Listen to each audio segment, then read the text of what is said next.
Iran আর ইসরায়েলের সংঘাত, এটা কি শুধু রাজনীতি, নাকি এর পেছনে আছে ধর্মীয় ভবিষ্যদ্বাণী, গোপন পরিকল্পনা আর গ্রেটার ইসরায়েলের স্বপ্ন? কেউ বলে এটা ক্ষমতার লড়াই, আবার কেউ বিশ্বাস করে এটা শেষ সময়ের যুদ্ধের প্রস্তুতি। আজকের ভিডিওতে আমরা জানব এই সংঘাতের গোপন 6টি স্তর, যা জানলে আপনার দৃষ্টিভঙ্গিই পাল্টে যাবে। ইরান ইসরায়েলের যুদ্ধ আসলেই এটা ধর্মযুদ্ধ কিনা, এর জন্য আমি 6টা প্রেক্ষাপট তুলে ধরব। প্রথমত যে কারণটি তুলে ধরব সেটা হচ্ছে গ্রেটার ইসরায়েল প্রতিষ্ঠাতা। প্রথমেই বলতে হবে গ্রেটার ইসরায়েল কী। গ্রেটার ইসরায়েল হচ্ছে বৃহত্তম ইসরায়েল, ঐতিহাসিক ও বাইবেল ভিত্তিক ধারণার উপর ভিত্তি করে মধ্যপ্রাচ্যে একটি সুবৃহৎ ইহুদি রাষ্ট্র প্রতিষ্ঠাতার কল্পনা, যার সীমানা নীল নদ থেকে ইউফ্রেটিস নদী পর্যন্ত বিস্তৃত হতে পারে বলে অনেকে মনে করেন। এটি মূলত ফিলিস্তিন, জর্ডান, লেবানন, সিরিয়া, সৌদি আরবের কিছু অংশকে অন্তর্ভুক্ত করার একটি মতাদর্শিক বা চরমপন্থী পরিকল্পনা। গ্রেটার ইসরায়েলের ধারণার মূল বিষয়সমূহ: ভৌগোলিক পরিধি। বাইবেলের আদি পুস্তকের জেনেসিস 15:18 থেকে 21 বর্ণনার ওপর ভিত্তি করে আব্রাহামকে দেওয়া প্রতিশ্রুতি ভূমির আলোকে এই মতবাদ দাবি করে যে ইসরায়েলের সীমানা নীল নদ থেকে ইউফ্রেটিস, বর্তমানে ফুরাত নদী পর্যন্ত বিস্তৃত হওয়া উচিত। রাজনৈতিক প্রেক্ষাপট: এটি মূলত চরমপন্থী ইহুদি গোষ্ঠীগুলোর একটি ধারণা। 1967 সালের যুদ্ধের পর ইসরায়েলিরা যখন গাজা উপত্যকা, সিনাই উপত্যকা, পশ্চিম তীর এবং গোলান মালভূমি দখল করে, তখন থেকেই এই ধারণাটি নতুনভাবে আলোচনায় আসে। বর্তমান প্রেক্ষাপটে এই বৃহত্তর ইসরায়েল প্রতিষ্ঠাতার ইচ্ছা যে কতখানি প্রবল তা 2024 সালে গাজায় ফিলিস্তিনিদের উপর গণহত্যা চালানোর সময় ইসরায়েলি ডিফেন্স ফোর্সের সেনাদের খাকি পোশাকে সেঁটে দেওয়া সামরিক বেজের দিকে খেয়াল করলে বোঝা যাবে। মিডল ইস্ট মনিটর এর এক প্রতিবেদনে দেখা যাচ্ছে, ওই সময় আইডিএফের সেনাদের পোশাকে লাগানো বেজে ইসরায়েলের পতাকা ছবি নিচে স্পষ্ট করে তাদের স্বপ্নের গ্রেটার ইসরায়েলের ম্যাপ আঁকা ছিল। ধর্মযুদ্ধের দ্বিতীয় যে কারণটি বলবো সেটা হচ্ছে জেরুজালেম ইহুদি নিয়ন্ত্রণ। 1948 সালের যুদ্ধের পর জেরুজালেম দুই ভাগে বিভক্ত হয়। পশ্চিম অংশ ইসরায়েল এবং পূর্ব অংশ জর্ডানের অধীনে যায়। 1967 সালের 6 দিনের যুদ্ধে ইসরায়েল পুরো শহরের নিয়ন্ত্রণ নেয় এবং ইসরায়েল জেরুজালেমকে রাজধানী ঘোষণা করা হয়। বর্তমানে পূর্ব জেরুজালেমে ইহুদি বসতি স্থাপন বাড়িয়ে এবং ফিলিস্তিনিদের উপর বিভিন্ন বিধিনিষেধ আরোপ করে এই শহরের ইহুদিকরণ করার প্রক্রিয়া চলমান রয়েছে। ইরান ইসরায়েল যুদ্ধকে ধর্মযুদ্ধ বলার আরেকটি অন্যতম কারণ হচ্ছে থার্ড টেম্পল নির্মাণ।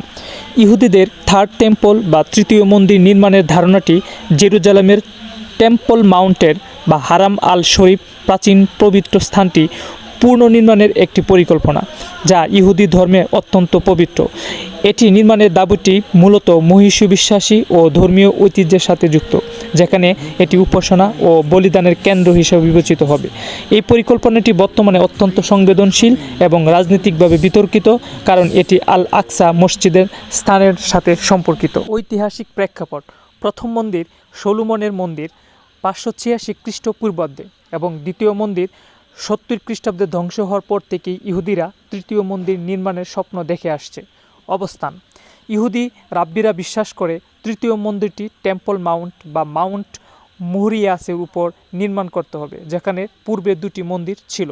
রাজনৈতিক ও ধর্মীয় বিতর্ক: টেম্পল মাউন্টে বর্তমানে পবিত্র আল আকসা মসজিদ এবং ডুম অফ দ্য রক অবস্থিত, তাই এখানে তৃতীয় মন্দির নির্মাণের যে কোনো উদ্যোগ মধ্যপ্রাচ্যে তীব্র উত্তেজনা এবং আন্তর্জাতিক সংঘাতের আশঙ্কা তৈরি করে। প্রস্তুতি: বিভিন্ন ইহুদি সংগঠন এবং রাব্বি দীর্ঘ সময় ধরে এই মন্দির নির্মাণের জন্য প্রস্তুতি, গবেষণা এবং পরিকল্পনা চালিয়ে যাচ্ছেন।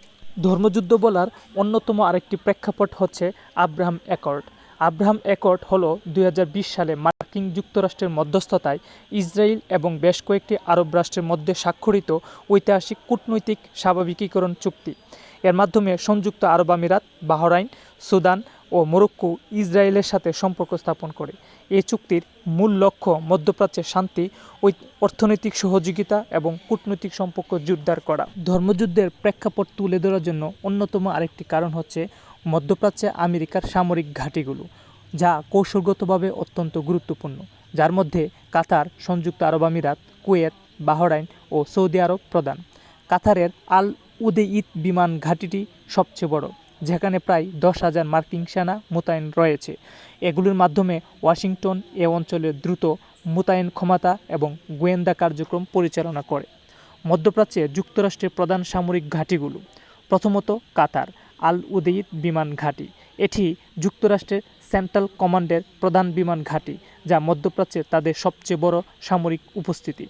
সংযুক্ত আরব আমিরাত, এখানে প্রায় 380তম এয়ার এফিনডেন্সিয়ারি উইং অবস্থান করে, যা গোয়েন্দা তথ্য ও কম্বাট এয়ার অপারেশনে সাহায্য করে।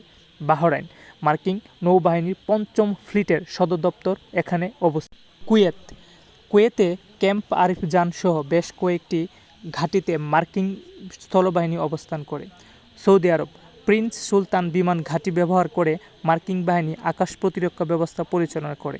এছাড়াও ইরাক, সিরিয়া, ওমান এবং জর্ডানেও মার্কিন সামরিক উপস্থিতি ও ছোটোখাটো ঘাঁটি বা অস্থায়ী ক্যাম্প রয়েছে। ধর্মযুদ্ধ বলার আরেকটা অন্যতম কারণ হচ্ছে ধর্মীয় বিশ্বাস, দাজ্জালের আগমন। ইসরায়েলের প্রধানমন্ত্রী বেনিয়ামিন নেতানিয়াহু 3রা মার্চ শুক্রবার তার দেওয়া ভাষণে বলেছেন, আমরা সেই রাজ্য প্রতিষ্ঠাতা করব এবং মসীহ আসা নিশ্চিত করব। ইসলামের হাদিস অনুযায়ী দাজ্জালের আগমন কিয়ামতের অন্যতম বড় আলামত, যা পৃথিবীর পূর্ব দিকের যে কোনো এক স্থান থেকে হবে।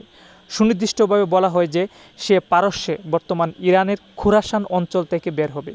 কিছু বর্ণনায় ইরানের ইস্পাহান থেকে তার আত্মপ্রকাশের কথা বলা হয়েছে এবং তার সাথে মূলত 70,000 ইহুদি অনুসারী থাকবে। দাজ্জালের আবির্ভাবের স্থান: পূর্ব দিকের খুরাসান বা সিরিয়া ইরাকের মধ্যবর্তী এলাকা। প্রধান অনুসারী মূলত ইহুদি এবং পথভ্রষ্ট লোকেরা তার সাথে থাকবে।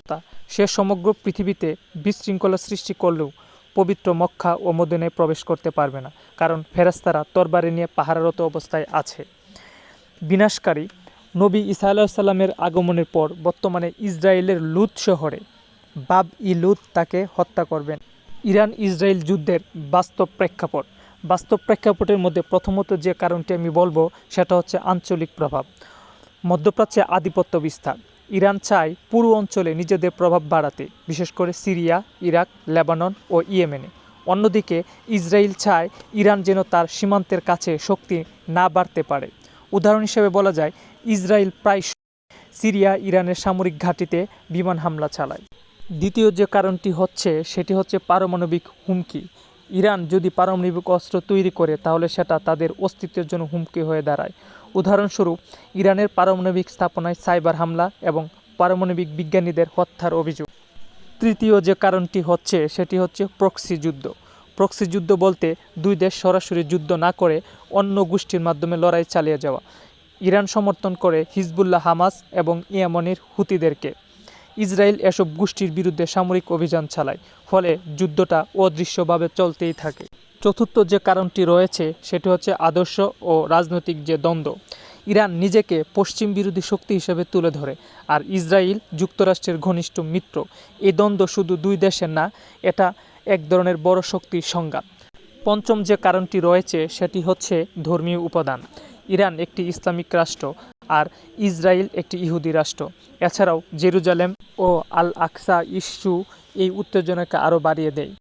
মনে রাখতে হবে, এটা সরাসরি ধর্মযুদ্ধ নয়, বরং ধর্ম এখানে উত্তেজনা বাড়ায়। তাহলে স্পষ্ট, ইরান ও ইসরায়েলের সংঘাত শুধু ধর্ম নয়, বরং ক্ষমতার লড়াই, নিরাপত্তার ভয়, পারমাণবিক হুমকি এবং কৌশলগত রাজনীতি। এই কারণেই এই সংঘাত এত জটিল এবং বিপজ্জনক। আপনি কি মনে করেন এই সংঘাত ভবিষ্যতে বড় যুদ্ধে রূপ নেবে? কমেন্টে আপনার মতামত জানান এবং এমন বিশ্লেষণ পেতে চ্যানেলটি সাবস্ক্রাইব করবেন।